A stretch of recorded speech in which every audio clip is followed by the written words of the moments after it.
In part 3 of lecture 2, we will continue to discuss external storage.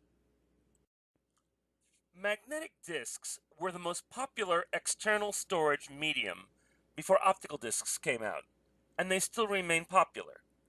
Although floppy disks and hard disks were commonly considered as separate media types, conceptually they were essentially the same, with the largest difference being whether or not the read-write surface is rigid or not.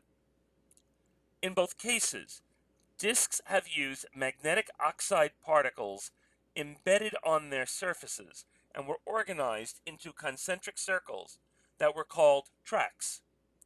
The arm on which the read-write head is located can be moved into position over any of the tracks. These tracks were most commonly divided into sectors.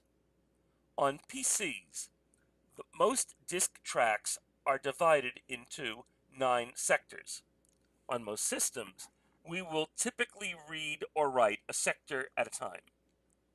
Most disks in common use are double-sided, which means they have two surfaces on which we can record and from which we must be able to read.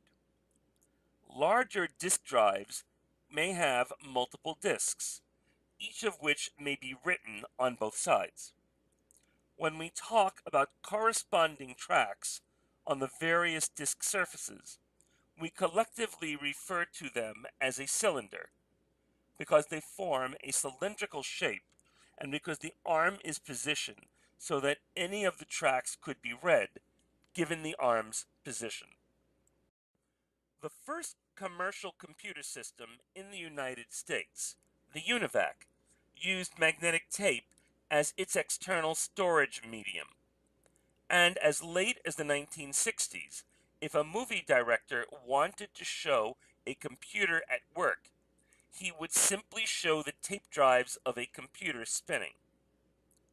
But tape has its drawbacks. Although it is very inexpensive compared to other storage media, it is much slower. Tape is also a sequential access medium. To read the 500th record of a tape, you must read or fast forward through the first 499.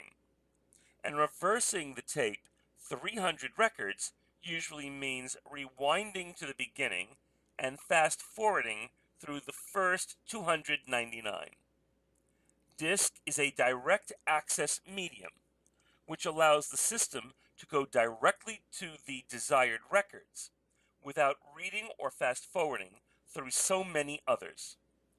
Tape has long since been replaced by magnetic disk and later optical disk as the preferred medium of data storage, but it is still commonly used for archiving data or long-term backup.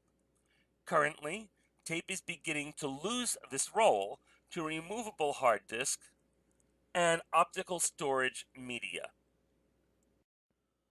There is a wide range of methods and media for storing data, and they can be organized into a hierarchy where access speed increases from magnetic tape to optical disk to magnetic disk and so on to main memory to cache to registers. At the same time, as you move in that direction, the cost per bit increases, with registers being the most expensive and magnetic tape being the cheapest. Main memory is much slower than the computer's own registers, in part because the circuit's reaction times are slower, and in part because of the longer path that signals must travel. In most cases, the same memory locations will be read more than once.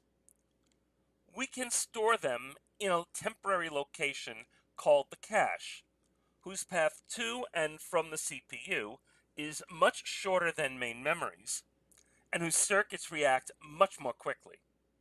We will be able to read the same memory location a second time much more quickly than we could without the cache. Cache generally is fairly limited, so we will need a strategy to determine how we will replace data stored in the cache. And all this can apply just as well to disk contents as to memory contents. This is an example of what we call a race condition. By a race condition, we mean that exactly what happens depends on who wins the foot race, so to speak. In this case, if we have a second program trying to read or write this record, the winner of the race determines what value we will have for the record. This is exactly what we don't want.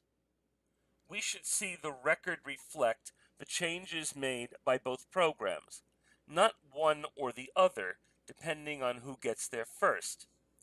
This is a coherency problem.